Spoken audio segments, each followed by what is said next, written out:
ਸਭ ਤੋਂ ਪਹਿਲਾਂ ਸਾਰੀ ਪ੍ਰੈਸ ਦਾ ਧੰਨਵਾਦ ਕਰਦੇ ਹਾਂ। ਅੱਜ 32 ਕਿਸਾਨ ਜਥੇਬੰਦੀਆਂ ਦੀ ਇੱਕ ਵਿਸ਼ੇਸ਼ ਮੀਟਿੰਗ ਕੀਤੀ ਗਈ। ਪੰਜਾਬ ਦੇ ਹਾਲਾਤਾਂ ਨੂੰ ਦੇਖਦਿਆਂ ਹੋਇਆਂ ਸਾਰੇ ਆਗੂ ਸਾਹਿਬਾਨ ਹਾਜ਼ਰ ਹੋਏ। ਅੱਜ ਸਾਡੇ ਨਾਲ ਜਿਨ੍ਹਾਂ ਦੀ ਅੱਜ ਦੀ ਮੀਟਿੰਗ ਦੀ ਪ੍ਰਧਾਨਗੀ ਸਰਦਾਰ ਜੰਗਬੀਰ ਸਿੰਘ ਚੌਹਾਨ ਜੀ ਨੇ ਕੀਤੀ, ਉਹਨਾਂ ਦੇ ਨਾਲ ਸਰਦਾਰ ਕੁਲਵੰਤ ਸਿੰਘ ਸੰਧੂ ਜੀ, ਮਨਜੀਤ ਸਿੰਘ ਜੀ ਰਾਏ, ਕਿਰਪਾ ਸਿੰਘ ਜੀ ਨੱਥੂਵਾਲਾ, ਲਖਵਿੰਦਰ ਸਿੰਘ ਖਾਲਸਾ, ਮੁਕੇਸ਼ ਚੰਦਰ ਜੀ ਔਰ ਰਮਿੰਦਰ ਸਿੰਘ ਜੀ ਪਟਿਆਲਾ, ਇਹ ਸਾਰੇ ਅੱਜ ਨਾਲ ਨੇ। ਹੁਣ ਮੈਂ ਬੇਨਤੀ ਕਰਾਂਗਾ ਸਰਦਾਰ ਜੰਗਬੀਰ ਸਿੰਘ ਜੀ ਚੌਹਾਨ ਜਿਹੜੇ ਅੱਜ ਦੇ 32 ਕਿਸਾਨ ਜਥੇਬੰਦੀਆਂ ਦੇ ਵਿੱਚ ਸਰਬਸੰਮਤੀ ਨਾਲ ਫੈਸਲੇ ਹੋਏ ਨੇ, ਉਹ ਆਪ ਜੀ ਨੂੰ ਪਲੇ ਕਰਨਗੇ। ਵਾਹਿਗੁਰੂ ਜੀ ਕਾ ਖਾਲਸਾ, ਵਾਹਿਗੁਰੂ ਜੀ ਕੀ ਫਤਿਹ।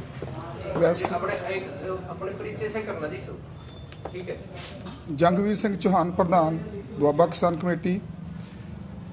ਅੱਜ ਜਿੰਨੇ ਵੀ ਮੀਡੀਆ ਵਾਲੇ ਸਾਡੇ ਪੱਤਰਕਾਰ ਵੀਰ ਆਏ ਆ, ਸਾਰਿਆਂ ਦਾ ਬਹੁਤ ਬਹੁਤ ਧੰਨਵਾਦ। ਸਾਡੀ 32 ਕਿਸਾਨ ਜਥੇਬੰਦੀਆਂ ਦੀ ਅੱਜ ਮੀਟਿੰਗ ਕਜਾਰੀਆ ਹਾਲ ਦੇ ਵਿੱਚ ਦਫ਼ਤਰ ਦੇ ਵਿੱਚ ਹੋਈ ਆ। ਜੋ ਵੀ ਪੰਜਾਬ ਦੇ ਵਿੱਚ ਕੋਈ ਵੀ ਘਟਨਾਵਾਂ ਚੱਲਦੀਆਂ ਸੀ ਉਹਨਾਂ ਤੇ ਸਾਰੀਆਂ ਤੇ ਵਿਚਾਰ ਕੀਤਾ ਗਿਆ। ਜਿਸ ਤਰ੍ਹਾਂ ਪਿਛਲੇ ਦਿਨੀ ਸੁਖਬੀਰ ਸਿੰਘ ਬਾਦਲ ਨੇ ਦੇ ਉਸ ਬਿਆਨ ਨੂੰ ਬੜੇ ਗੰਭੀਰਤਾ ਦੇ ਨਾਲ ਨੋਟਿਸ ਦੇ ਵਿੱਚ ਲਿਆ ਕਿ ਉਹਨਾਂ ਸੰਯੁਕਤ ਮੋਰਚੇ ਨੂੰ ਧਮਕੀ ਦਿੱਤੀ ਹੈ ਕਿ ਜੇ ਮੈਂ ਇੱਕ ਇਸ਼ਾਰਾ ਕਰ ਦੇਵਾਂ ਤਾਂ ਸਵਾਲ ਵਾਲੇ ਲੱਭਣਗੇ ਨਹੀਂ, ਜਿਹੜੇ ਸਵਾਲ ਜਵਾਬ ਕਰਦੇ ਆ ਉਹ ਲੱਭਣਗੇ ਨਹੀਂ। 32 ਕਿਸਾਨ ਜਥੇਬੰਦੀਆਂ ਨੇ ਸਰਕਾਰ ਬਾਦਲ ਦੇ ਇਸ ਬਿਆਨ ਦੀ ਸਖਤ ਸ਼ਬਦਾਂ ਦੇ ਵਿੱਚ ਜਿਹੜੀ ਆ ਨਿੰਦਿਆ ਕੀਤੀ ਆ ਕਿ ਕਿਹਾ ਕਿ ਸੰਯੁਕਤ ਕਿਸਾਨ ਮੋਰਚਾ ਉਹਨਾਂ ਦੀਆਂ ਗਿੱਦੜ ਧਮਕੀਆਂ ਤੋਂ ਨਹੀਂ ਡਰਦਾ। ਸਾਨੂੰ ਪੰਜਾਬ ਦੇ ਮਾਹੌਲ ਨੂੰ ਖਰਾਬ ਹੋਣ ਤੋਂ ਬਚਾਉਣ ਦੀ ਚਿੰਤਾ ਆ, ਕਿਉਂਕਿ ਅਸੀਂ ਪੰਜਾਬ ਦਾ ਮਾਹੌਲ ਜਿਹੜਾ ਖਰਾਬ ਕਰਨਾ ਨਹੀਂ ਚਾਹੁੰਦੇ। ਬਾਦਲ ਆਪਣੀ ਜ਼ੁਬਾਨ ਤੇ ਭਾਸ਼ਾ ਉੱਪਰ ਲਗਾਮ ਲਾਉਣ, ਕਿਉਂਕਿ ਜੇ ਇਹੋ ਜਿਹੀ ਭਾਸ਼ਾ ਵਰਤਣਗੇ ਤਾਂ ਸੰਯੁਕਤ ਕਿਸਾਨ ਮੋਰਚੇ ਨੂੰ ਬਹੁਤ ਵੱਡੀ ਢਾਲ ਲੱਗੂਗੀ, ਇਸ ਅੰਦੋਲਨ ਨੂੰ ਬਹੁਤ ਵੱਡੀ ਢਾਲ ਲੱਗੂਗੀ। ਅਸੀਂ ਤਾਂ ਸਾਰੀਆਂ ਰਾਜਨੀਤਿਕ ਪਾਰਟੀਆਂ ਨੂੰ ਇਹ ਅਪੀਲ ਕਰਦੇ ਹਾਂ ਕਿ ਜਿਹੜੀਆਂ ਆਪਣੀਆਂ ਰੈਲੀਆਂ ਆ ਉਹ ਬੰਦ ਕਰ ਦੇਣ। ਪਿੰਡਾਂ ਵਾਲੇ ਜਿੰਨੇ ਵੀ ਸਾਡੇ ਕਿਸਾਨ ਤੇ ਮਜ਼ਦੂਰ ਵੀਰ ਆ ਉਹਨਾਂ ਨੂੰ ਵੀ ਅਪੀਲ ਕਰਦੇ ਹਾਂ ਕਿ ਇਹਨਾਂ ਸਿਆਸੀ ਲੋਕਾਂ ਦੀਆਂ ਰੈਲੀਆਂ ਦੇ ਵਿੱਚ ਜਾਣਾ ਤੁਸੀਂ ਬੰਦ ਕਰ ਦਿਓ। ਨਾਲ ਦੀ ਨਾਲ ਮੋਗੇ ਵਿੱਚ ਜੋ ਕਿਸਾਨਾਂ ਦੇ ਉੱਪਰ ਤਸ਼ੱਦਦ ਹੋਇਆ ਆ, ਇੱਕ ਭਾਰੀ ਲਾਠੀ ਚਾਰਜ ਹੋਇਆ, ਸਾਡੀਆਂ ਜਥੇਬੰਦੀਆਂ ਵੱਲੋਂ ਸਖਤ ਨੋਟਿਸ ਲੈਂਦਿਆਂ ਇਹ ਫੈਸਲਾ ਕੀਤਾ ਕਿ ਇੱਕ ਤਾਂ ਪਹਿਲਾਂ ਉਹਨਾਂ ਦੀ ਅਸੀਂ ਨਿੰਦਿਆ ਕਰਦੇ ਹਾਂ ਕਿ ਜਿਹੜਾ ਇਹ ਲਾਠੀ ਚਾਰਜ ਹੋਇਆ। ਪੰਜਾਬ ਸਰਕਾਰ ਨੂੰ ਚੇਤਾਵਨੀ ਦਿੱਤੀ ਗਈ ਕਿ ਮੋਗਾ, ਮਾਛੀਵਾੜਾ ਤੇ ਹੋਰ ਥਾਵਾਂ ਤੇ ਕਿਸਾਨਾਂ ਵਿਰੁੱਧ ਦਰਜ ਕੀਤੇ ਕੇਸ ਤੁਰੰਤ ਵਾਪਸ ਲੈ ਲਏ ਜਾਣ। 5 ਸਤੰਬਰ ਨੂੰ ਮੁਜ਼ੱਫਰਨਗਰ ਦੀ ਜਿਹੜੀ ਆ ਮਹਾ ਰੈਲੀ ਹੋਣ ਜਾ ਰਹੀ ਹੈ। ਉਸ ਤੋਂ ਬਾਅਦ ਸਾਡੇ 32 ਕਿਸਾਨ ਜਥੇਬੰਦੀਆਂ ਦੀ ਸੰਯੁਕਤ ਕਿਸਾਨ ਮੋਰਚੇ ਦੀ ਜਿਹੜੀ ਆ ਮੀਟਿੰਗ 8 ਸਤੰਬਰ ਨੂੰ ਕੀਤੀ ਜਾਣੀ ਆ।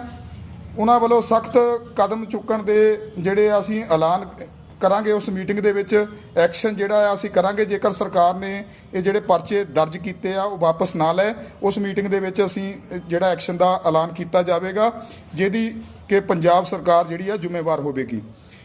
28 ਅਗਸਤ ਨੂੰ ਹਰਿਆਣੇ ਤੇ ਕਰਨਾਲ ਵਿੱਚ ਹਰਿਆਣਾ ਪੁਲਿਸ ਵੱਲੋਂ ਸ਼ਾਂਤਮਈ ਕਿਸਾਨਾਂ ਉੱਤੇ ਬੇਵਜ੍ਹਾ ਕੀਤੇ ਸਖਤ ਲਾਠੀ ਚਾਰਜ ਦੀ ਜਿਹੜੀ ਆ ਸਾਡੀਆਂ ਜਥੇਬੰਦੀਆਂ ਵੱਲੋਂ ਨਿੰਦਿਆ ਕੀਤੀ ਗਈ ਆ।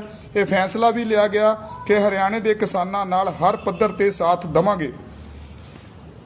ਕਰਨਾਲ ਦੇ ਐਸਡੀਐਮ ਵੱਲੋਂ ਜਰਨਲ ਡਾਇਰ ਵਾਂਗ ਕਿਸਾਨਾਂ ਉੱਪਰ ਸਿਰ ਪਾੜਨ ਅਤੇ ਹੱਡੀਆਂ ਪਸਲੀਆਂ ਤੋੜਨ ਦੀ ਪੁਲਿਸ ਨੂੰ ਦਿੱਤੀ ਹਦਾਇਤ ਦੀ ਘੋਰ ਨਿੰਦਿਆ ਕੀਤੀ ਗਈ ਹੈ। ਚੇਤਾਵਨੀ ਦਿੱਤੀ ਗਈ ਹੈ ਕਿ ਹਰਿਆਣਾ ਸਰਕਾਰ ਇਸ ਤਰ੍ਹਾਂ ਦੇ ਜਾਬਰ ਅਫਸਰ ਤੇ ਪੁਲਿਸ ਦੇ ਦੋਸ਼ੀ ਅਧਿਕਾਰੀਆਂ ਵਿਰੁੱਧ ਧਾਰਾ 302 ਅਧੀਨ ਕਤਲ ਦਾ ਮਾਮਲਾ ਜਿਹੜਾ ਦਰਜ ਕਰੇ। ਹਰਿਆਣੇ ਦੀਆਂ ਜਥੇਬੰਦੀਆਂ ਜੋ ਵੀ ਫੈਸਲਾ ਕਰਨਗੀਆਂ, ਕਿਸਾਨ ਮੋਰਚਾ ਉਹਨਾਂ ਦੀ ਪਿੱਠ ਪਿੱਛੇ ਪੂਰੀ ਤਾਕਤ ਨਾਲ ਖੜਾ ਹੋਵੇਗਾ ਤੇ ਉਹਨਾਂ ਦਾ ਸਾਥ ਦੇਵੇਗਾ। ਮੀਟਿੰਗ ਵਿੱਚ ਇਹ ਵੀ ਅਸੀਂ ਫੈਸਲਾ ਲਿਆ ਸਰਬਸੰਮਤੀ ਨਾਲ ਕਿ ਪੰਜਾਬ ਸਰਕਾਰ ਕਿਸਾਨਾਂ ਤੋਂ ਉਹਨਾਂ ਦੀਆਂ ਜ਼ਮੀਨਾਂ ਦੀਆਂ ਫਰਦਾਂ ਜਿਹੜੀਆਂ ਮੰਗ ਰਹੀਆਂ ਜਮ੍ਹਾਂਬੰਦੀਆਂ ਪੋਰਟਲ ਦੇ ਉੱਪਰ ਚੜਾਉਣਾ ਚਾਹੁੰਦੀ ਹੈ ਤੇ ਮੰਗ ਕਰ ਰਹੀ ਹੈ ਕਿ ਕਿਸਾਨਾਂ ਨਾਲ ਸਰਕਾਰ ਜਿਹੜਾ ਧੱਕਾ ਕਰ ਰਹੀ ਆ। ਅਸੀਂ ਇਹ ਵੀ ਮੰਗ ਕੀਤੀ ਆ ਕਿ ਜਿਹੜਾ ਸਰਕਾਰ ਆ ਕਿਸਾਨਾਂ ਨਾਲ ਧੱਕਾ ਨਾ ਕਰੇ, ਇਹ ਜਿਹੜੀਆਂ ਫਰਦਾਂ ਇਹ ਪੋਰਟਲ ਦੇ ਉੱਪਰ ਨਾ ਚੜਾਵੇ। ਅਸੀਂ ਸਾਰੇ ਕਿਸਾਨਾਂ ਨੂੰ ਅਪੀਲ ਕੀਤੀ ਆ ਕਿ ਕੋਈ ਵੀ ਕਿਸਾਨ ਇਹਨਾਂ ਨੂੰ ਆਪਣੀਆਂ ਫਰਦਾਂ ਨਾ ਜਮ੍ਹਾਂ ਕਰਾਵੇ, ਇਹਨਾਂ ਨੂੰ ਅਮਲੀ ਰੂਪ ਜਿਹੜਾ ਨਾ ਦਿੱਤਾ ਜਾਵੇ। ਕੋਈ ਵੀ ਕਿਸਾਨਾਂ ਨੂੰ ਅਮਲੀ ਰੂਪ ਵਿੱਚ ਬਹੁਤ ਮੁਸੀਬਤਾਂ ਆਉਣਗੀਆਂ, ਇਸ ਲਈ ਪੰਜਾਬ ਦੇ ਕਿਸਾਨਾਂ ਨੂੰ ਕਿਹਾ ਆ ਕਿ ਆਪਣੀਆਂ ਜਮ੍ਹਾਂਬੰਦੀਆਂ ਫਰਦਾਂ ਜਿਹੜੀਆਂ ਨਾ ਦਿੱਤੀਆਂ ਜਾਣ ਤੇ ਨਾ ਉਹ ਜਿਹੜਾ ਜਮ੍ਹਾਂ ਕਰਾਈਆਂ ਜਾਣ। ਜੇਕਰ ਸਰਕਾਰ ਨੇ ਇਸ ਵਜ੍ਹਾ ਕਰਕੇ ਕਿਸਾਨਾਂ ਨੂੰ ਤੰਗ ਪਰੇਸ਼ਾਨ ਕੀਤਾ ਤਾਂ ਕਿਸਾਨ ਮੋਰਚਾ ਇਸ ਦਾ ਸਖਤੀ ਨਾਲ ਜਿਹੜਾ ਵਿਰੋਧ ਕਰੇਗਾ। ਇਸ ਦੇ ਨਾਲ ਜਿੰਨੀਆਂ ਵੀ ਸਮਾਜਿਕ ਤੇ ਧਾਰਮਿਕ ਜਥੇਬੰਦੀਆਂ ਇਸ ਅੰਦੋਲਨ ਦਾ ਸਾਥ ਦੇ ਰਹੀਆਂ ਸੀ, ਪਹਿਲਾਂ ਤੋਂ ਹੀ ਜਿਹੜੇ ਸਰਕਾਰ ਵੱਲੋਂ ਉਹਨਾਂ ਤੇ ਝੂਠੇ ਪਰਚੇ ਤੇ ਕੇਸ ਦਰਜ ਕਰਕੇ ਉਹਨਾਂ ਨੂੰ ਡਰਾਇਆ ਤੇ ਧਮਕਾਇਆ ਜਾ ਰਿਹਾ ਸੀ। ਇਸੇ ਤਰ੍ਹਾਂ ਪਿਛਲੇ ਦਿਨੀ ਸ਼੍ਰੀ ਅਕਾਲ ਤਖਤ ਸਾਹਿਬ ਦੇ ਸਾਬਕਾ ਜਥੇਦਾਰ ਜਸਵੀਰ ਸਿੰਘ ਜੀ ਰੋਡੇ ਜਿਹੜੇ ਇਸ ਮੋਰਚੇ ਦੇ ਵਿੱਚ ਉਹਨਾਂ ਨੇ ਦਵਾਈਆਂ ਦਾ ਲੰਗਰ ਵੀ ਲਗਾਇਆ ਹੋਇਆ ਤੇ ਉਸ ਤਰ੍ਹਾਂ ਵੀ ਲੰਗਰ ਲਗਾਇਆ ਹੋਇਆ। ਉਹਨਾਂ ਦੇ ਬੇਟੇ ਗੁਰਮੁਖ ਸਿੰਘ ਬਰਾੜ ਜੋ ਕਿ ਅਜੀਤ ਅਖਬਾਰ ਦੇ ਅੱਜ ਦੀ ਆਵਾਜ਼ ਦੇ ਐਡੀਟਰ ਹਨ, ਜਿਸ ਨੂੰ ਪਿਛਲੀ ਦਿਨੀ ਪੰਜਾਬ ਸਰਕਾਰ ਵੱਲੋਂ ਕੇਂਦਰ ਦੇ ਇਸ਼ਾਰੇ ਤੇ ਪ੍ਰੈਸ ਨੂੰ ਦਬਾਉਣ ਦੇ ਇਰਾਦੇ ਨਾਲ ਅੰਦੋਲਨਕਾਰੀਆਂ ਦੀ ਮਦਦ ਕਰ ਰਹੀ ਪ੍ਰੈਸ ਨੂੰ ਪਰੇਸ਼ਾਨ ਕਰਨ ਤੇ ਝੂਠੇ ਕੇਸਾਂ ਵਿੱਚ ਫਸਾਉਣ ਦੀ ਨਿੰਦਿਆ ਕਰਦੇ ਹਾਂ ਤੇ ਪੁਰਜ਼ੋਰ ਸ਼ਬਦਾਂ 'ਚ ਮੰਗ ਕਰਦੇ ਹਾਂ ਕਿ ਇਸ ਦੀ ਜੁਡੀਸ਼ੀਅਲ ਜਾਂਚ ਕੀਤੀ ਜਾਵੇ। ਜਦੋਂ ਵੀ ਕਿਸੇ ਨੇ ਵੀ ਸਮਾਜਿਕ ਧਾਰਮਿਕ ਜਥੇਬੰਦੀਆਂ ਨੇ ਇਸ ਅੰਦੋਲਨ ਦੇ ਪ੍ਰਤੀ ਕੋਈ ਮਦਦ ਕਰਨ ਦੀ ਕੋਸ਼ਿਸ਼ ਕੀਤੀ ਹੈ ਤੇ ਉਹਨਾਂ ਨੂੰ ਡਰਾ ਧਮਕਾ ਕੇ ਜਿਹੜਾ ਉਹਨਾਂ ਤੇ ਝੂਠੇ ਪਰਚੇ ਦਰਜ ਕੀਤੇ ਜਾਂਦੇ ਆ। ਤੇ ਮੈਂ ਬਹੁਤ ਵਿਸਤਾਰ ਦੇ ਨਾਲ ਨਾ ਜਾਵਾਂ, ਮੇਰੇ ਨਾਲ ਕੁਲਵੰਤ ਸਿੰਘ ਜੀ ਸੰਧੂ ਆ, ਮੈਂ ਉਹਨਾਂ ਨੂੰ ਬੇਨਤੀ ਕਰਦਾ ਕਿ ਉਹ ਇਸ ਬਾਰੇ ਚੰਗੀ ਤਰ੍ਹਾਂ ਚਾਨਣਾ ਪਾਉਣ। ਮੈਂ ਕੁਲਵੰਤ ਸਿੰਘ ਸੰਧੂ ਜੀ, ਜਨਰਲ ਸਕੱਤਰ ਜਮਹੂਰੀ ਕਿਸਾਨ ਸਭਾ। ਜਿਵੇਂ ਸਾਡੀ ਅੱਜ ਦੀ ਮੀਟਿੰਗ ਦੇ ਪ੍ਰਧਾਨ ਜੰਗਵੀਰ ਜੀ ਨੇ ਵਿਸਥਾਰ ਨਾਲ ਦੱਸਿਆ ਵੀ ਅਸੀਂ ਕੀ ਪਾਸ ਕੀਤਾ। ਮੁੱਖ ਤੌਰ 'ਤੇ ਅਸੀਂ ਇਸ ਜਿਹੜਾ ਦਿੱਲੀ ਦੇ ਬਰੂਹਾਂ 'ਤੇ ਅੰਦੋਲਨ ਚੱਲ ਰਿਹਾ, ਇਹਨੂੰ 10ਵਾਂ ਮਹੀਨਾ ਹੋ ਗਿਆ ਜੀ। ਪੰਜਾਬ ਵਿੱਚ ਚੱਲਦੇ ਨੂੰ ਲਗਭਗ ਸਵਾ ਸਾਲ ਹੋ ਗਿਆ, 16ਵਾਂ ਮਹੀਨਾ ਚੱਲਦਾ। ਅਸੀਂ ਜਿਹੜੀ ਸਿਆਸੀ ਪਾਰਟੀਆਂ ਹਾਲੇ ਇਲੈਕਸ਼ਨ ਐਲਾਨ ਵੀ ਨਹੀਂ ਹੋਈ ਪੰਜਾਬ ਦੇ ਵਿੱਚ। ਹਾਲੇ ਚੋਣ ਕਮਿਸ਼ਨ ਨੇ ਪਰਸੋਂ ਹੀ ਕਿਹਾ ਵੀ ਜੇ EVM ਨਾ ਪਹੁੰਚੀਆਂ ਤੇ ਮੈਂ ਅਸਮਰਥ ਹਾਂ ਇਲੈਕਸ਼ਨ ਕਰਾਉਣ ਤੋਂ। ਸਰਕਾਰ ਕੀ ਸੋਚਦੀ ਕੀ ਨਹੀਂ ਸੋਚਦੀ। ਪਰ ਅਜੀਬ ਗੱਲ ਇਹ ਆ ਵੀ ਜਿਸ ਵੇਲੇ ਟੋਟਲ ਕਿਸਾਨੀ ਤੇ ਮਜ਼ਦੂਰਾਂ ਤੇ ਛੋਟੇ ਦੁਕਾਨਦਾਰਾਂ ਛੋਟੇ ਕਾਰਖਾਨੇਦਾਰਾਂ ਤੇ ਕੰਜ਼ਿਊਮਰ ਤੇ ਜਿੰਨੇ ਖਪਤਕਾਰ ਆ ਉਹਨਾਂ ਤੇ ਇਹਦੇ ਨਾਲ ਇਹਨਾਂ ਕਾਨੂੰਨਾਂ ਦੇ ਨਾਲ ਬੇਰੁਜ਼ਗਾਰੀ ਵਿੱਚ ਵੀ ਵਾਧਾ ਹੋਣਾ, ਉਹਦੇ ਲਈ ਜਿਹੜਾ ਮੋਰਚਾ ਲੋਕ ਅੰਦੋਲਨ ਦੇ ਤੌਰ ਤੇ ਚੱਲ ਰਿਹਾ। ਸਾਡਾ ਸਾਰਿਆਂ ਦਾ ਧਿਆਨ ਇਹ ਆ ਵੀ ਜੇ ਇਹ ਕਾਨੂੰਨ ਲਾਗੂ ਹੋ ਗਏ ਤੇ ਵੋਟਾਂ ਵਿੱਚੋਂ ਚੋਣਾਂ ਸਰਕਾਰਾਂ ਬਦਲ ਕੇ ਕੀ ਲਵਾਂਗੇ ਅਸੀਂ। ਇਹ ਪਹਿਲਾਂ ਸਭ ਤੋਂ ਸਾਡੀ ਨਸਲਾਂ ਫਸਲਾਂ ਦੀ ਜਿਹੜੀ ਆ ਆਉਣ ਵਾਲੇ ਭਵਿੱਖ ਦੀ ਲੜਾਈ ਆ, ਪਹਿਲਾਂ ਇਹਦੇ ਵਾਸਤੇ ਲੜਿਆ ਜਾਵੇ। ਅਸੀਂ ਸਾਰੀਆਂ ਪਾਰਟੀਆਂ ਨੂੰ ਪਹਿਲਾਂ ਅਪੀਲ ਕਰ ਚੁੱਕੇ ਹਾਂ ਵੀ ਜਿੰਨਾ ਚਿਰ ਤੱਕ ਇਲੈਕਸ਼ਨਾਂ ਦਾ ਐਲਾਨ ਨਹੀਂ ਹੁੰਦਾ ਉਨਾ ਚਿਰ ਤੱਕ ਉਹ ਆਪਣੀ ਕਾਰਨਰ ਮੀਟਿੰਗਾਂ ਕਰ ਲੈਣ, ਇਨਡੋਰ ਮੀਟਿੰਗਾਂ ਕਰ ਲੈਣ, ਖੁੱਲ੍ਹੀਆਂ ਵੱਡੀਆਂ ਰੈਲੀਆਂ ਕਰਕੇ ਭਾਈਚਾਰਕ ਵੰਡ ਪਾਉਣੀ, ਪਿੰਡਾਂ ਵਿੱਚ ਲੋਕਾਂ ਦੇ ਆਪਸੀ ਪਾੜੇ ਪਾਉਣੇ, ਕਾਂਗਰਸੀ ਅਕਾਲੀ ਆਪ ਦੇ ਨਾਂ 'ਤੇ ਜਾਂ ਕਾਂਗਰਸ ਦੇ ਨਾਂ 'ਤੇ ਵੰਡ ਪਾਉਣੀ, ਉਹ ਇਸ ਮੋਰਚੇ ਦਾ ਨੁਕਸਾਨ ਪਹੁੰਚਦਾ ਇਸ ਨਾਲ। ਅਸੀਂ ਅੱਜ ਵੀ ਉਹਨਾਂ ਨੂੰ ਜਿਹੜੀਆਂ ਮੱਲੋ-ਮੱਲੀ ਬਹੁਤੇ ਕਾਹਲੇ ਪਏ ਆ ਵੀ ਸ਼ਾਇਦ ਕਿਸਾਨ ਅੰਦੋਲਨ ਦੇ ਵਿੱਚੋਂ ਕੋਈ ਨਵੀਂ ਪਾਰਟੀ ਨਾਲ ਨਿਕਲਿਆ ਹੋਵੇ, ਨੱਠ ਭੱਜ ਪਈ ਆ, ਕਾਹਲੀ ਪਈ ਆ। ਅਸੀਂ ਬੜਾ ਦਲੀਲ ਨਾਲ ਦੱਸ ਚੁੱਕੇ ਹਾਂ ਵੀ ਸਾਡਾ ਕਿਸਾਨਾਂ ਦਾ ਅੰਦੋਲਨ ਕਿਸਾਨੀ ਮੰਗਾਂ ਲਈ ਆ, ਜਿਹੜੀਆਂ ਮੰਗਾਂ ਲੋਕਾਂ ਨਾਲ ਸੰਬੰਧਿਤ ਆ, ਜਿਹੜੀਆਂ ਮੰਗਾਂ ਖਪਤਕਾਰਾਂ ਨਾਲ ਸੰਬੰਧਿਤ ਆ, ਜਿਹੜੀਆਂ ਮੰਗਾਂ ਦੇ ਨਾਲ ਆਮ ਲੋਕਾਂ ਨੇ ਵੀ ਸਾਡੀ ਬਹੁਤ ਵੱਡੀ ਸਹਾਇਤਾ ਦਿੱਤੀ ਆ। ਇੰਟਰਨੈਸ਼ਨਲ ਪੱਧਰ 'ਤੇ ਮਦਦ ਹੋਈ ਆ। ਦੁਨੀਆ ਭਰ ਦਾ ਸਭ ਤੋਂ ਲੰਬਾ, ਵਿਸ਼ਾਲ ਅਤੇ ਸ਼ਾਂਤਮਈ ਅੰਦੋਲਨ ਹੋ ਨਿਬੜਿਆ ਏ, ਜਿਹੜੀ ਹਰ ਪੱਖ ਤੋਂ ਹਮਾਇਤ ਹੁੰਦੀ ਆ। ਉਹਨਾਂ ਨੂੰ ਅੱਜ ਫਿਰ ਅਸੀਂ ਕਿਹਾ ਵੀ ਮੋਗੇ ਦੇ ਵਿੱਚ ਪਹਿਲਾਂ ਮਾਛੀਵਾੜੇ ਦੇ ਵਿੱਚ ਸੁਖਬੀਰ ਬਾਦਲ ਦੀ ਅਗਵਾਈ ਦੇ ਵਿੱਚ ਜਿਹੜੇ SOI ਦੇ ਕੁਛ ਲੋਕ ਆ, ਗਰਮ ਖੂਨ ਕਹਿੰਦੇ ਆ ਆਪਣੇ ਆਪ ਦਾ, ਉਹਨਾਂ ਨੇ ਮੋਗੇ 'ਚ ਵੀ ਸ਼ਰਾਰਤ ਉਹਨਾਂ ਨੇ ਸ਼ੁਰੂ ਕੀਤੀ। ਮਾਛੀਵਾੜੇ ਤਾਂ ਉਹ ਆਪਣੀ ਡੈਸਟੀਨੇਸ਼ਨ 'ਤੇ ਪਹੁੰਚ ਨਹੀਂ ਸਕੇ। ਮੋਗੇ ਦੇ ਵਿੱਚ ਪ੍ਰਸ਼ਾਸਨ ਨੇ ਗੱਲ ਕੀਤੀ ਸੀ ਕਿ ਜਿਹੜੇ ਅੰਦੋਲਨਕਾਰੀ ਕਿਸਾਨ ਆ ਉਹਨਾਂ ਦੇ ਨਾਲ ਸਵਾਲ ਜਵਾਬ ਦਾ ਟਾਈਮ ਦੇਵਾਂਗੇ, ਪਰ ਬਾਅਦ ਦੇ ਵਿੱਚ ਜਾਂ ਉਹ ਸ਼੍ਰੋਮਣੀ ਅਕਾਲੀ ਦਲ ਦੇ ਪ੍ਰਧਾਨ ਮੁੱਕਰ ਗਏ ਜਾਂ ਪ੍ਰਸ਼ਾਸਨ ਨੇ ਕੋਸ਼ਿਸ਼ ਨਹੀਂ ਕੀਤੀ। ਉਲਟਾ SOI ਵਾਲਿਆਂ ਨੇ ਇੱਟ ਬੱਟੇ ਮਾਰਨੇ ਸ਼ੁਰੂ ਕੀਤੇ, ਜਿਹਦੇ ਨਾਲ ਮੁੜ ਕੇ ਪੁਲਿਸ ਨੇ ਵਾਟਰ ਕੈਨਨ ਦੀ ਵਰਤੋਂ ਕੀਤੀ, ਇੱਟਾਂ ਬੱਟਿਆਂ ਦੀ ਮਦਦ ਕੀਤੀ, ਜ਼ੋਰ ਲਾਇਆ ਅਤੇ ਕਿਸਾਨਾਂ ਨੂੰ ਬੜਾ ਜ਼ਖਮੀ ਕੀਤਾ। ਉਹਨੂੰ ਅਸੀਂ ਕੰਡੈਮ ਕਰਦੇ ਹਾਂ, ਸਾਰੀ 18 ਜਥੇਬੰਦੀਆਂ ਪੰਜਾਬ ਦੀਆਂ। ਅਤੇ ਨਾਲ ਦੀ ਨਾਲ ਇਹ ਸਰਕਾਰ ਨੂੰ ਵਾਰਨਿੰਗ ਇਹ ਦਿੱਤੀ ਆ ਵੀ 8 ਤਰੀਕ ਤੱਕ ਜਿਹੜੇ ਸਾਡੇ 'ਤੇ ਕੇਸ ਦਰਜ ਹੋਏ ਆ ਪੰਜਾਬ 'ਚ ਕਿਸੇ ਵੀ ਥਾਂ 'ਤੇ, ਜਾਂ ਹਰਿਆਣਾ ਸਰਕਾਰ ਦੇ ਹਰਿਆਣੇ 'ਚ ਕੀਤੇ ਆ ਜਾਂ ਦਿੱਲੀ ਸਰਕਾਰ ਨੇ ਦਿੱਲੀ ਕੀਤੇ ਆ, ਉਹ 8 ਤਰੀਕ ਤੱਕ ਕੇਸ ਵਾਪਸ ਲੈਣ, ਨਹੀਂ ਤਾਂ 8 ਤਰੀਕ ਨੂੰ ਅਸੀਂ ਮੀਟਿੰਗ ਕਰਕੇ ਕੋਈ ਹੋਰ ਵੱਡੇ ਐਕਸ਼ਨ ਦਾ ਐਲਾਨ ਕਰਾਂਗੇ। ਇਹਦੇ ਨਾਲ ਹੀ 5 ਤਰੀਕ ਨੂੰ ਜਿਹੜਾ ਮੁਜ਼ੱਫਰਪੁਰ ਦੀ ਰੈਲੀ ਹੋ ਰਹੀ ਆ, ਜਿਹੜੀ ਲਾਮਿਸਾਲ ਰੈਲੀ ਹੋਊਗੀ, ਉਹਦੀਆਂ ਬੜੀਆਂ ਤਿਆਰੀਆਂ ਜ਼ੋਰਾਂ 'ਤੇ ਹੋ ਰਹੀਆਂ। ਅੱਜ ਸਾਰੀਆਂ ਜਥੇਬੰਦੀਆਂ ਦੇ ਝੰਡੇ ਉੱਥੇ ਪਹੁੰਚ ਰਹੇ ਆ। ਉਹ ਸਾਰਿਆਂ ਵੱਲੋਂ ਸਾਂਝੀ ਰੈਲੀ ਹੋਣੀ ਆ। ਅਤੇ ਜਿਹੜਾ ਆਉਣ ਵਾਲਾ ਭਾਰਤ ਬੰਦ ਦਾ ਸੱਦਾ ਆ, ਜਿਹਦੇ ਵਿੱਚ ਤੁਹਾਡੇ ਤੋਂ ਵੀ ਅਸੀਂ ਸਹਿਯੋਗ ਦੀ ਮੰਗ ਕਰਾਂਗੇ ਕਿ ਇਹਨੂੰ ਪ੍ਰਾਪੇਗੰਡਾ ਕਰਨ ਦੀ ਕੋਸ਼ਿਸ਼ ਕਰੋ। ਇਹ ਇੱਕ ਲਾਮਿਸਾਲ ਭਾਰਤ ਬੰਦ ਹੋਊਗਾ, ਜਿਹੜੇ ਪਹਿਲਿਆਂ ਨਾਲੋਂ ਕਿਤੇ ਵਿਸ਼ਾਲ ਹੋਊਗਾ, ਕਿਉਂਕਿ 20 ਸੂਬਿਆਂ ਦੀਆਂ ਜਥੇਬੰਦੀਆਂ 'ਚ ਹਿੱਸਾ ਲਿਆ। ਹੁਣ ਮੈਂ ਬੇਨਤੀ ਕਰਦਾ, ਸਾਡੇ ਮਨਜੀਤ ਸਿੰਘ ਰਾਏ ਜੀ ਆ, ਜਿਹੜੇ ਸਾਡੇ ਮੁੱਖ ਆਗੂ ਆ BKU ਦੁਆਬਾ ਦੇ, ਉਹ ਗੱਲ ਕਰਨਗੇ।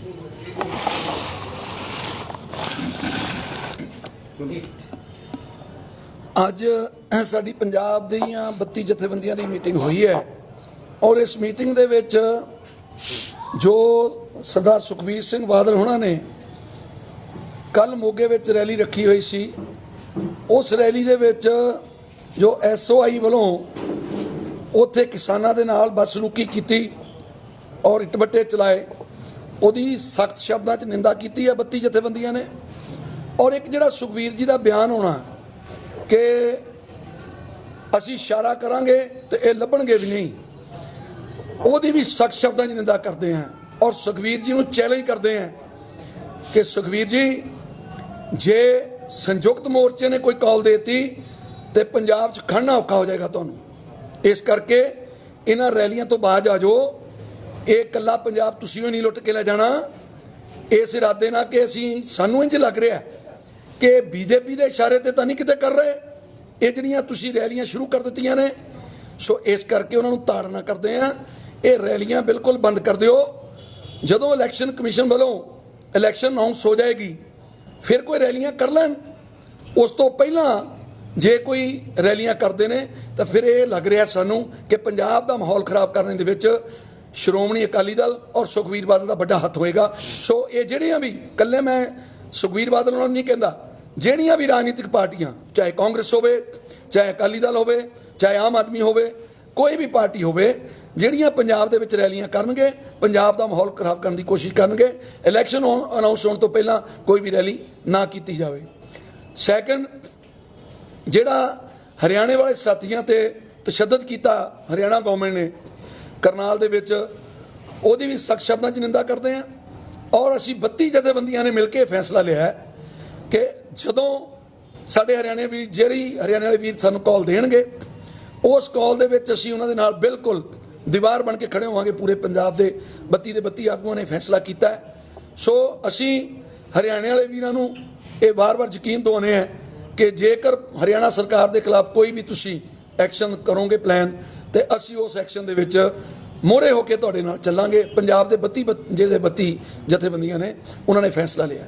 ਸੋ ਹੋਰ ਮੈਂ ਅੱਗੇ ਹੁਣ ਮੈਂ ਰਵਿੰਦਰ ਸਿੰਘ ਉਹਨਾਂ ਨੂੰ ਕਹਾਂਗਾ, ਰਵਿੰਦਰ ਸਿੰਘ ਜੀ ਪਟਿਆਲਾ, ਉਹ ਵੀ ਆਪਣੀ ਗੱਲ ਰੱਖਣਗੇ। ਪਿਆਰੇ ਦੋਸਤੋ, ਮੋਗਾ ਪ੍ਰਸ਼ਾਸਨ ਨੂੰ ਔਰ ਪੰਜਾਬ ਸਰਕਾਰ ਨੂੰ ਅਸੀਂ 8 ਤਰੀਕ ਤੱਕ ਦਾ ਸਮਾਂ ਦਿੰਦੇ ਹਾਂ ਕਿ ਉਹ ਮੋਗੇ ਦੇ ਵਿੱਚ ਜਾਂ ਮਾਛੀਵਾੜੇ ਦੇ ਵਿੱਚ ਜਾਂ ਹੋਰ ਥਾਵਾਂ 'ਤੇ ਜਿਹੜੇ ਵੀ ਇਸ ਕਿਸਾਨ ਅੰਦੋਲਨ 'ਚ ਕਿਸਾਨਾਂ 'ਤੇ ਕੇਸ ਦਰਜ ਕੀਤੇ ਨੇ ਉਹਨਾਂ ਨੂੰ ਉਹ ਵਾਪਸ ਲਵੇ। ਨਹੀਂ ਤਾਂ 8 ਤਰੀਕ ਦੀ ਮੀਟਿੰਗ ਤੋਂ ਬਾਅਦ ਲਾਜ਼ਮੀ ਤੌਰ 'ਤੇ ਅਗਲੇ ਵੱਡੇ ਸੰਘਰਸ਼ ਦਾ ਜਿਹੜਾ ਉਹ ਐਲਾਨ ਕੀਤਾ ਜਾਊਗਾ। ਦੂਜੀ ਗੱਲ ਕਹਿ ਚੁੱਕੇ ਨੇ ਮੇਰੇ ਸਾਥੀ, ਸੁਖਬੀਰ ਸਿੰਘ ਬਾਦਲ ਹੁਣਾਂ ਦੀ ਭਾਸ਼ਾ ਹੈ ਜਿਹੜੀ ਉਹ ਬੜੀ ਮਰਿਆਦਾ ਲੰਘਣ ਵਾਲੀ ਭਾਸ਼ਾ ਹੈ। ਔਰ ਇਸ ਤਰ੍ਹਾਂ ਦਾ ਮਾਹੌਲ ਬਣਾ ਕੇ ਪੰਜਾਬ 'ਚ ਪੋਲੀਟੀਕਲ ਪਾਰਟੀਆਂ ਜੇ ਚੋਣ ਮਾਹੌਲ ਬਣਾਉਣਗੀਆਂ ਤਾਂ ਇੱਕ ਕਿਸਮ ਨਾਲ ਉਹ ਇਸ ਅੰਦੋਲਨ ਨੂੰ, ਪੰਜਾਬੀ ਭਾਈਚਾਰੇ ਦੀ ਏਕਤਾ ਨੂੰ, ਪੰਜਾਬੀਆਂ ਦੇ ਇਸ ਇਕਜੁੱਟ ਸੰਘਰਸ਼ ਨੂੰ ਤੋੜਨ ਦੀ ਕੋਸ਼ਿਸ਼ ਕਰਨਗੀਆਂ ਔਰ ਇਹ ਕਾਰਪੋਰੇਟ ਤੇ BJP ਦੇ ਹੱਕ 'ਚ ਭੁਗਤਣਾ ਹੋਊਗਾ।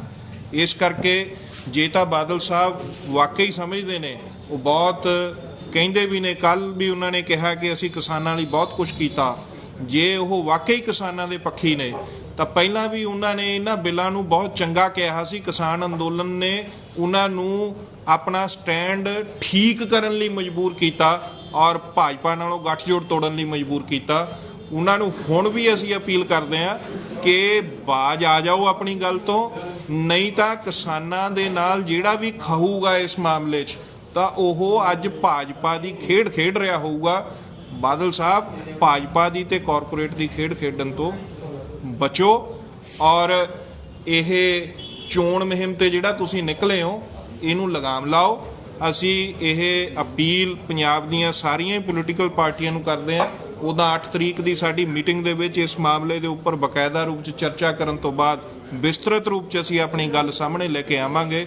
ਔਰ ਜੇ ਸਰਕਾਰ ਨੇ ਕੇਸ ਵਾਪਸ ਨਾ ਲਿੱਤੇ ਤਾਂ 8 ਤੋਂ ਬਾਅਦ ਮੋਗੇ ਦੇ ਵਿੱਚ ਸੰਘਰਸ਼ ਦਾ ਅਗਲਾ ਅਖਾੜਾ ਜਿਹੜਾ ਉਹ ਮਗੂਗਾ। ਸੋ ਹੁਣ ਅੱਗੇ ਬਲਵੰਤ ਸਿੰਘ ਜੀ ਬਹਿਰਾਮ ਕੇ ਜੀਕੇ ਜੀ ਪੰਜਾਬ ਤੋਂ।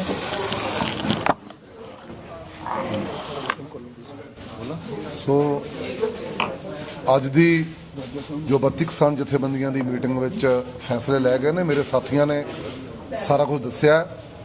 ਕਿਉਂਕਿ ਪੰਜਾਬ ਦੇ ਹਾਲਾਤ ਖਰਾਬ ਕਰਨ ਦੇ ਵਿੱਚ ਜਿਹੜੀਆਂ ਸਿਆਸੀ ਪਾਰਟੀਆਂ ਨੇ ਉਹਨਾਂ ਦਾ ਬਹੁਤ ਵੱਡਾ ਹੱਥ ਹੈ। ਅੱਜ ਜਿਵੇਂ ਮੋਗੇ ਦੇ ਵਿੱਚ ਕਾਂਡ ਹੋਇਆ, ਮਾਛੀਵਾੜੇ ਦੇ ਵਿੱਚ ਕਿਸਾਨਾਂ ਦੇ ਉੱਪਰ ਬੇਵਜ੍ਹਾ ਨਜਾਇਜ਼ ਪਰਚੇ ਪਾਏ ਗਏ, ਹੋਰ ਜਿਹੜੇ ਬਹੁਤ ਸਾਰੇ ਇੱਦਾਂ ਦੇ ਸਿਆਸਤਦਾਨ ਲੋਕਾਂ ਨੇ ਜਿਹੜੇ ਬਹਿਰੂਪੀਏ ਬਣ ਕੇ ਇਹ ਸਾਰਾ ਕੁਝ ਕਰਦੇ ਪਏ ਨੇ। ਅਸੀਂ ਇਹਨਾਂ ਦੀ ਘੋਰ ਸ਼ਬਦਾਂ ਵਿੱਚ ਨਿੰਦਿਆ ਕਰਦੇ ਹਾਂ ਤੇ ਆਉਣ ਵਾਲੇ ਸਮੇਂ ਦੇ ਵਿੱਚ ਇਹ ਆਪਣੀਆਂ ਗੱਲਾਂ ਤੋਂ ਬਾਜ਼ ਆਉਣ। ਜੇ ਇਹ ਕਿਸਾਨਾਂ ਦੇ ਹਤੈਸ਼ੀ ਨੇ ਤੇ ਪ੍ਰਤੈਸ਼ੀ ਬਣ ਕੇ ਦਿਖਾਉਣ ਕਿਵੇਂ ਹਤੈਸ਼ੀ ਬਣਦੇ ਨੇ। ਇਹ ਤਾਂ ਇੱਕ ਪਾਸੇ ਆਪਣੀ ਜਾਣੀ ਕਿ ਵੀ ਕਾਰਵਾਈ ਨੂੰ ਆਪਣੀ ਇਹ ਸਾਰੀ ਕੁਝ ਵੱਡਾ ਕਰਨ ਵਾਸਤੇ ਤੁਲੇ ਹੋਏ ਨੇ। ਇਹਨਾਂ ਲੋਕਾਂ ਨੇ ਸ਼ੁਰੂ ਤੋਂ ਲੈ ਕੇ ਕਿਸਾਨਾਂ ਦੇ ਹਤੈਸ਼ੀ ਨਹੀਂ ਬਣੇ ਹੈਗੇ, ਸ਼ੁਰੂ ਤੋਂ ਲੈ ਕੇ ਕਿਸਾਨਾਂ ਦਾ ਨੁਕਸਾਨ ਕੀਤਾ ਹੈਗਾ। ਇਸ ਪਰੋਂ ਅੱਜ ਅਹਿਮ ਫੈਸਲੇ ਲੈ ਗਏ ਨੇ ਕਿ ਇਹ ਆਪਣੀਆਂ ਰੈਲੀਆਂ ਬੰਦ ਕਰਨ, ਇਸ ਕੰਮ ਤੋਂ ਬਾਜ਼ ਆਉਣ ਔਰ ਪੰਜਾਬ ਦੇ ਮਾਹੌਲ ਨੂੰ ਕ੍ਰੀਏਟ ਨਾ ਕਰਨ। ਕਿਉਂਕਿ ਪਹਿਲਾਂ 84 ਦੇ ਮਾਹੌਲ ਵਿੱਚੋਂ ਅਸੀਂ ਬਹੁਤ ਕੁਝ ਵੇਖਿਆ, ਬਹੁਤ ਕੁਝ ਦੇਖਣ ਨੂੰ ਮਿਲਿਆ, ਉੱਥੋਂ ਮਸਾਂ ਅਸੀਂ ਬਚ ਕੇ ਲੰਘੇ ਹੋਏ ਹਾਂ। ਪਰ ਦੁਬਾਰਾ ਫੇਰ ਇਹ ਪੰਜਾਬ ਦੇ ਮਾਹੌਲ ਨੂੰ ਖਰਾਬ ਕਰਨਾ ਚਾਹੁੰਦੇ ਨੇ। ਅਸੀਂ ਪੁਰਜ਼ੋਰ ਅਪੀਲ ਕਰਦੇ ਹਾਂ ਕਿ ਇਸ ਤਰ੍ਹਾਂ ਦੀ ਭਾਸ਼ਾ ਨਾ ਵਰਤਣ ਜਿਹੜੀਆਂ ਪੰਜਾਬ ਦੇ ਮਾਹੌਲ ਨੂੰ ਖਰਾਬ ਕਰਨ। ਚੰਗੀ ਭਾਸ਼ਾ ਵਰਤ ਕੇ ਚੰਗੇ ਲੋਕਾਂ ਨਾਲ ਜੁੜ ਕੇ ਇਸ ਪੰਜਾਬ ਨੂੰ ਖੁਸ਼ਹਾਲ ਬਣਾਉਣ ਦਾ ਸਾਡਾ ਫਰਜ਼ ਬਣਦਾ ਹੈ, ਨਾ ਕਿ ਪੰਜਾਬ ਨੂੰ ਬਰਬਾਦ ਕਰਨ ਦਾ ਫਰਜ਼ ਬਣਦਾ ਹੈ। ਮੇਰੇ ਸਾਥੀ ਸਰਦਾਰ ਕਿਰਪਾ ਸਿੰਘ ਉਹ ਆਪਣੀ ਗੱਲ ਰੱਖਣਗੇ। ਇਦਾਂ ਲੱਗੇ ਸਾਥੀਓ, ਇੱਕ ਪੰਜਾਬ ਦੇ ਵਿੱਚ ਕਾਫੀ ਦਿਨਾਂ ਦਾ ਮਾਹੌਲ ਬਣਾਇਆ ਜਾ ਰਿਹਾ, ਡਰਾਇਆ ਜਾ ਰਿਹਾ ਕਿ ਇਹ ਰਾਸ਼ਟਰਪਤੀ ਰਾਜ ਲਾਗੂ ਹੋ ਜਾਊਗਾ। ਸੋ ਅਸੀਂ ਇਸ ਸਮੇਂ ਦਾ ਸੰਯੁਕਤ ਮੋਰਚਾ ਵੀ ਗੱਲ ਮੰਨਦਾ ਹੈ ਕਿ ਪਹਿਲੀ ਗੱਲ ਤਾਂ ਇਹ ਭਾਜਪਾ ਦੀ ਜਿਹੜੀ ਸੋਚੀ ਸਮਝੀ ਚਾਲ ਹੈ, ਇਹ ਲੋਕਲ ਪਾਰਟੀਆਂ ਜਿਹੜੀਆਂ ਸਾਡੀਆਂ ਕਾਂਗਰਸ, ਅਕਾਲੀ ਦਲ, ਖਾਸ ਕਰਕੇ ਅਕਾਲੀ ਦਲ ਜੋ ਰੈਲੀਆਂ ਕਰ ਰਿਹਾ ਹੈ ਉਸ ਵੱਲ ਪੰਜਾਬ ਨੂੰ ਧੱਕ ਰਿਹਾ। ਪਹਿਲੀ ਗੱਲ ਤਾਂ ਉਹ ਧੱਕ ਰਿਹਾ। ਜੇ ਕਿਤੇ ਰਾਸ਼ਟਰਪਤੀ ਰਾਜ ਲਾਗੂ ਹੁੰਦਾ ਤਾਂ ਉਹਦਾ ਮਤਲਬ ਕਿ ਸਿੱਧੀ ਸੈਂਟਰ ਦੀ ਤਾਕਤ ਉੱਥੇ ਆਊਗੀ, ਪਰ ਉਹਦੇ ਨਾਲ ਕੋਈ ਫਰਕ ਨਹੀਂ ਪੈਂਦਾ। ਹਰਿਆਣੇ ਦੇ ਵਿੱਚ ਅੱਜ ਹਰਿਆਣੇ ਦੀ ਗੱਲ ਕਰੀਏ, ਭਾਜਪਾ ਦੀ ਗੌਰਮੈਂਟ ਹੈ। ਭਾਜਪਾ ਦੀ ਗੌਰਮੈਂਟ ਦਾ ਮਤਲਬ ਖੱਟੜ ਦੀ ਸਰਕਾਰ ਸਿੱਧੀ ਸੈਂਟਰ ਦੇ ਅਧੀਨ ਚੱਲਦੀ ਪਈ ਹੈ। ਇੱਕ ਹਿਸਾਬ ਦਾ ਇਹ ਵੀ ਰਾਸ਼ਟਰਪਤੀ ਰਾਜ ਹੀ ਹੈ। ਜੇ ਇੱਥੋਂ ਦੇ ਲੋਕ ਲੜ ਸਕਦੇ ਨੇ ਖੱਟੜ ਸਰਕਾਰ ਦੇ ਖਿਲਾਫ, ਲੜਨ ਵਾਲੇ ਲੋਕਾਂ ਨੂੰ ਕੋਈ ਫਰਕ ਨਹੀਂ ਪੈਂਦਾ। ਜੇ ਪੰਜਾਬ ਦੇ ਵਿੱਚ ਇਹੋ ਜਿਹਾ ਮਾਹੌਲ ਸਰਕਾਰਾਂ ਆਪ ਕ੍ਰੀਏਟ ਕਰ ਦਿੰਦੀਆਂ, ਸਾਨੂੰ ਡਰਨ ਦੀ ਕੋਈ ਲੋੜ ਨਹੀਂ। ਲੜਨ ਵਾਲੇ ਤੇ ਸੰਘਰਸ਼ ਕਰਨ ਵਾਲੇ ਲੋਕ ਜਿਹੜੇ ਹੁੰਦੇ ਆ ਉਹ ਕਦੇ ਇਹਨਾਂ ਗੱਲਾਂ ਦੀ ਪਰਵਾਹ ਨਹੀਂ ਕਰਦੇ ਹੁੰਦੇ। ਸੋ ਇੱਕ ਤਾਂ ਨੰਬਰ ਇਹ ਸੀ ਕਿ ਸਾਨੂੰ ਕਿਸੇ ਪਾਸੇ ਘਬਰਾਉਣ ਦੀ ਲੋੜ ਨਹੀਂ। ਜੇ ਰਾਸ਼ਟਰਪਤੀ ਦਾ ਇਹੋ ਜਿਹਾ ਰਾਜ ਦਾ ਮਾਹੌਲ ਸਰਕਾਰਾਂ ਬਣਾਉਂਦੀਆਂ, ਉਸ ਦੀਆਂ ਜ਼ਿੰਮੇਵਾਰ ਜਿਹੜੀਆਂ ਲੋਕਲ ਪਾਰਟੀਆਂ ਹੋਣਗੀਆਂ।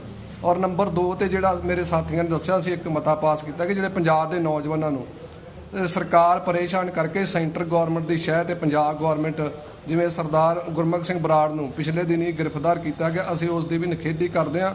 ਔਰ ਸਰਕਾਰ ਨੂੰ ਇਹ ਚੇਤਾਵਨੀ ਦਿੰਦੇ ਹਾਂ ਕਿ ਜਿਹੜੇ ਝੂਠੇ ਜਿਹੜੇ ਤੁਸੀਂ ਕੇਸ ਪਾ ਕੇ ਅੰਦੋਲਨ ਨੂੰ ਪਿਛਾਂ ਧੱਕਣ ਦੀ ਕੋਸ਼ਿਸ਼ ਕਰਦੇ, ਤੁਹਾਡੀਆਂ ਕਦੀ ਕਾਮਯਾਬ ਅਸੀਂ ਨਹੀਂ ਹੋਣ ਦਿਆਂਗੇ। ਧੰਨਵਾਦ।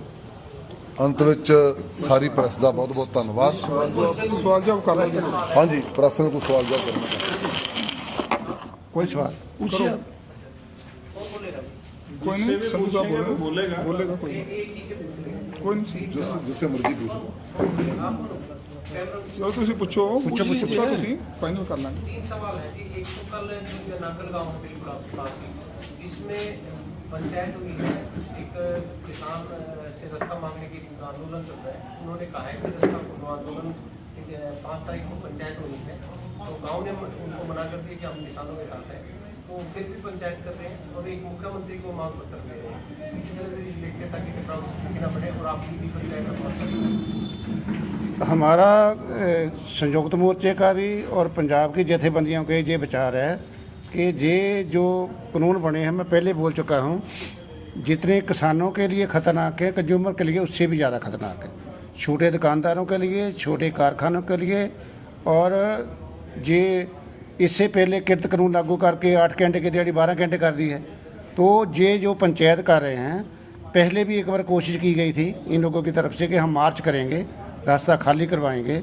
हम उनको बेनती ये करते हैं, कोई भी एमरजेंसी सर्विस हमने कभी नहीं रोकी और रास्ता हमने नहीं रोका, रास्ता सरकार ने रोक रखा है।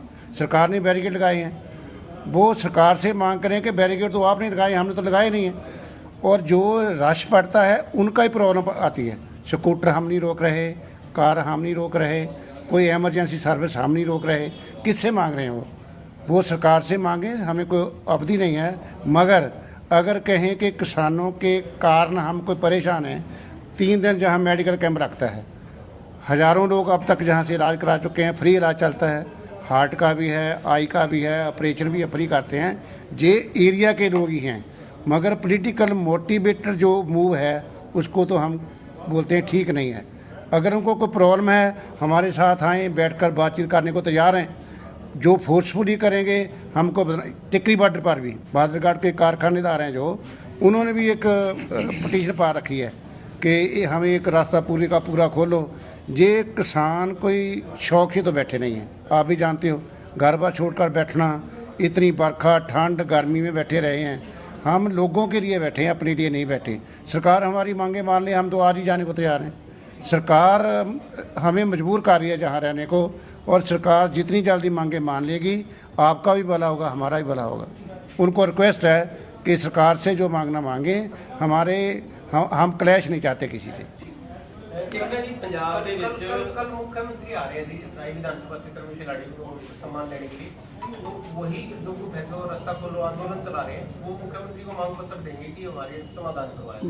हमने हरियाणा के लिए और पंजाब के लिए और सारे भारत के लिए फैसला कर रखा है कि जो तगमा जीत कर स्पोर्ट्समैन आए हैं उनको कोई ऑनर करता है, उसका विरोध हम नहीं करेंगे, क्योंकि वो हमारे भारत का मान है, हमारे लिए इतनी मेहनत कर आए हैं।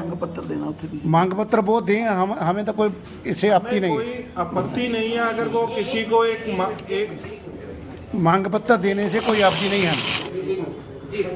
हम लोग आंदोलन करने के लिए बैठे हैं, आंदोलन हमारी मजबूरी है, ये बात पहले भी हुई है। आंदोलन हमारी मजबूरी है। वो लोग अगर इस तरह की कोई मांग करना चाहते हैं वो करें, लेकिन उनको हम मशवरा देना चाहते हैं कि सरकार से ये मांग करें कि किसानों की मांगे माने, उनसे बातचीत करें और इस मसले का हल निकालें। ये चाहते हैं हम लोग। गांव के, आपने ही कह दिया कि गांव के लोगों ने उनको मना कर दिया, तो अब वो कौन से लोग हैं ये तो आप भी अच्छी तरह जानते हैं और हम भी समझ रहे हैं। एक ਪੰਜਾਬ ਦੇ ਮੁੱਖ ਮੰਤਰੀ ਸਾਹਿਬ ਨੂੰ ਮੋਦੀ ਜੀ ਵੱਲੋਂ ਇੱਕ ਲੈਟਰ ਲਿਖਿਆ ਗਿਆ, ਲੈਟਰ ਦੇ ਵਿੱਚ ਕਿਹਾ ਗਿਆ ਵੀ ਪੰਜਾਬ ਦੇ ਜਿਹੜੇ ਟੋਲ ਪਲਾਜ਼ਾ ਨੇ ਉਹ ਖੁਲਾਏ ਜਾਣ, 850 ਕਰੋੜ ਦਾ ਜਿਹੜਾ ਵਿੱਤੀ ਘਾਟਾ ਹੋਇਆ। ਦੇਖੋ ਇਹ ਜਿਹੜੀ ਬੀਜੇਪੀ ਦੀ ਕੋਝੀ ਸਾਜ਼ਿਸ਼ ਹੈ ਕਿ ਕਿਸੇ ਤਰੀਕੇ ਨਾਲ ਟੋਲ ਖੁਲਵਾਏ ਜਾਣ, ਇਹ ਬਿਲਕੁਲ ਅਸੀਂ ਟੋਟਲ 32 ਦੀਆਂ 32 ਜਥੇਬੰਦੀਆਂ ਇਸ ਗੱਲ ਦਾ ਪ੍ਰਣ ਲੈਣੀਆਂ ਕਿ ਬਿਲਕੁਲ ਅਸੀਂ ਇਹ ਜਿਹੜੇ ਟੋਲ ਆਮ ਨਹੀਂ ਛੱਡਾਂਗੇ। ਇਹ ਬਿਲਕੁਲ ਕਲੀਅਰ ਕੱਟ ਹੈ ਕਿ ਸਰਕਾਰ ਜਿਹੜੀ ਹੈ ਉਹ ਜਿੰਨਾ ਚਿਰ ਸਾਡੀ ਮੰਗ ਨਹੀਂ ਮੰਨਦੀ ਉਹਨਾਂ ਚਿਰ ਬਿਲਕੁਲ ਟੋਲ ਨਹੀਂ ਛੱਡੇ ਜਾਣਗੇ। ਔਰ ਸਰਕਾਰ ਨੂੰ, ਪੰਜਾਬ ਸਰਕਾਰ ਨੂੰ ਵੀ ਤਾੜਨਾ ਕਰਦੇ ਆ, ਕਿਤੇ ਉਹਨਾਂ ਦੇ ਦਬਾਅ ਹੇਠ ਆ ਕੇ ਪੰਜਾਬ ਸਰਕਾਰ ਵੀ ਇਦਾਂ ਦੀ ਕੋਸ਼ਿਸ਼ ਨਾ ਕਰੇ, ਸੋ ਇਦਾਂ ਦਾ ਕੋਈ ਟਕਰਾਅ ਵਾਲਾ ਮਾਹੌਲ ਪੈਦਾ ਹੋਵੇ। ਪੰਜਾਬ ਸਰਕਾਰ ਨੂੰ ਚਾਹੀਦਾ ਹੈ ਕਿ ਉਲਟਾ ਨਰਿੰਦਰ ਮੋਦੀ ਨੂੰ ਉਹਦੇ ਲੈਟਰ ਦੇ ਏਵਜ ਦੇ ਵਿੱਚ ਲੈਟਰ ਭੇਜਣ ਕਿ ਤੁਸੀਂ ਕਿਸਾਨਾਂ ਦਾ ਮਸਲਾ ਜਲਦ ਤੋਂ ਜਲਦ ਤਿੰਨੋਂ ਖੇਤੀ ਕਾਨੂੰਨ ਰੱਦ ਕਰਕੇ ਇਹਨੂੰ ਖਤਮ ਕਰੋ, ਤੇ ਫਿਰ ਟੋਲ ਵੀ ਚੱਲਣਗੇ, ਫਿਰ ਸਾਰਾ ਕੁਝ ਚੱਲੂ। ਸਾਨੂੰ ਕੀ ਪ੍ਰੋਬਲਮ ਹੈ? ਪਰ ਉਹਨਾਂ ਚਿਰ ਜਿੰਨਾ ਚਿਰ ਇਹ ਕਾਰਪੋਰੇਟ ਘਰਾਣੇ ਉੱਪਰ ਹਾਵੀ ਨੇ ਬੀਜੇਪੀ ਸਰਕਾਰ ਦੇ, ਮੋਦੀ ਸਰਕਾਰ ਦੇ, ਔਰ ਉਹ ਆਪਣੇ ਫੈਸਲੇ ਲਾਗੂ ਕਰਾਉਂਦੇ ਨੇ, ਤੇ ਅਸੀਂ ਵੀ ਜਿਹੜੇ ਕਾਰਪੋਰੇਟ ਘਰਾਣੇ ਆ, ਅਸੀਂ ਵੀ ਉਹਨਾਂ ਨੂੰ ਪੰਜਾਬ ਦੇ ਵਿੱਚ ਉਹਨਾਂ ਦਾ ਕਾਰੋਬਾਰ ਬਿਲਕੁਲ ਨਹੀਂ ਚੱਲਣ ਦੇਵਾਂਗੇ, ਚਾਹੇ ਉਹ ਰਿਲਾਇੰਸ ਵਾਲੇ ਹੋਣ, ਚਾਹੇ ਉਹ ਟੋਲ ਪਲਾਜ਼ੇ ਹੋਣ, ਬਿਲਕੁਲ ਨਹੀਂ ਚੱਲਣ ਦੇਵਾਂਗੇ। ਮੋਦੀ ਸਾਹਿਬ ਉਲਟੀ ਗੰਗਾ ਵਹਾਉਂਦੇ ਨੇ, ਅਸੀਂ ਤਾਂ ਯੂਪੀ ਦੇ ਵਿੱਚ ਟੋਲ ਪਲਾਜ਼ੇ ਫ੍ਰੀ ਕਰਾਉਣ ਵਾਲੇ ਪਾਸੇ ਨੂੰ ਤੁਰਨ ਲੱਗੇ ਆ। ਹਰਿਆਣੇ ਤੇ ਪੰਜਾਬ 'ਚ ਹੈਗੇ ਨੇ ਉਲਟੀ ਗੰਗਾ ਵਹਾਣੀ ਬੰਦ ਕਰਨ। ਉਹਨਾਂ ਨੂੰ ਨੇਕ ਸਲਾਹ ਇਹ ਹੈ ਕਿ ਕਿਸਾਨਾਂ ਦੀਆਂ ਮੰਗਾਂ ਮੰਨਣ, ਬਜਾਏ ਕਿ ਚਿੱਠੀਆਂ ਦੇ ਵਿੱਚ ਟਾਈਮ ਖਰਾਬ ਕਰਨ। Thank you.